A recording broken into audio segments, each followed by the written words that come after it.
Hi hello नमस्कार. पुन्हा एकदा नवीन व्हिडिओ घेऊन आलेली आहे तुमच्यासाठी. तर व्हिडिओ कुठे स्किप करू नका.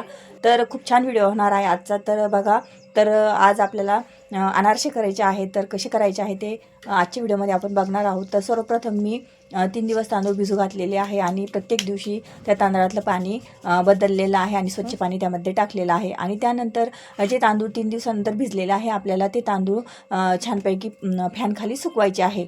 तर बघा तुम्ही, तर ते सुकल्यानंतर आपल्याला ज्या पद्धतीने ते ओले असतात थोडेसे, त्याच वेळेस आपल्याला ते मिक्सरला दळून घ्यायचे आहे.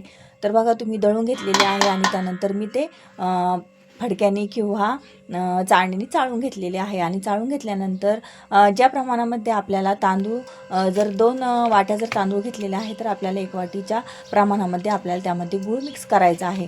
आणि बघा तुम्ही, मी गूळ मिक्स करून घेतलेला आहे आणि ते दोन्ही मिश्रण एकत्र करून घेतलेले आहे आणि त्याचे छानपैकी गोळे बनवून 2-3 दिवस मुरण्यासाठी ठेवलेले आहे. तर बघा तुम्ही, तिसऱ्या दिवशी मी तो गोळा घेतलेला आहे आणि तो फुडून घेतलेला आहे. तर छानपैकी फुटलेला आहे. आणि जर तुमच्याकडून जर फुटला नाही तर तो तुम्ही मिक्सरला पण लावून घेऊ शकता.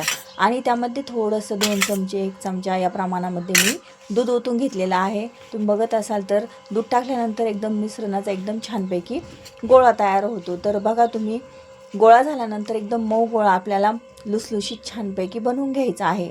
आणि त्यानंतर आपल्याला त्या गोळ्याचे छोटे छोटे गोळे बनवून घ्यायचे आहे. तर बघा तुम्ही, आणि जर दुधामध्ये जर आपल्याला जर ते मिश्रण गोळा जर तयार झाला नाही मैत्रिणींनो, तर आपल्याला थोडासा केळ, आपण थोडंसं किंचितचं केळ पण टाकू शकतो.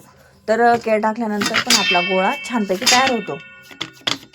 गोळा थोडासा मुरण्यासाठी आपल्याला ठेवून द्यायचा आहे 5 ते 10 मिनटं. आणि त्यानंतर आपल्याला त्याचे थोडे छोटे छोटे गोळे तयार करून घ्यायचे आहे. तर बघत असाल तुम्ही, तर गोळे तयार करून घेतलेले आहे.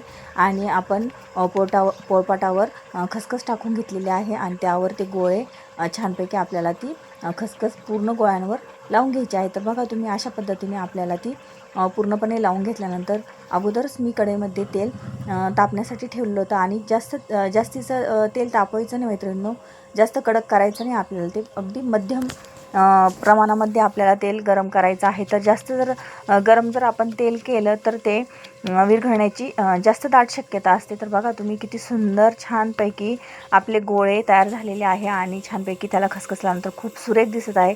तर बघा तुम्ही, किती छानपैकी मस्त तेल गरम झालेलं आहे आपलं. आणि बघा तुम्ही, जर आपली रेसिपी जर बरोबर आली तर आपला हे अनारस जर असताना ते छानपैकी फुललं जातं.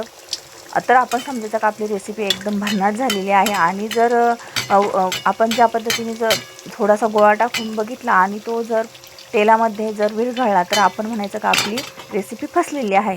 तर बघा तुम्ही, इतके छान मस्तपैकी लालसर रंगावर, तांबूस रंगावर छानपैकी आपण ते तळून घेतलेलं आहे अनारसे. तर किती सुरेख दिसत आहे बघा. आता असं वाटतं एक लगेच खावा.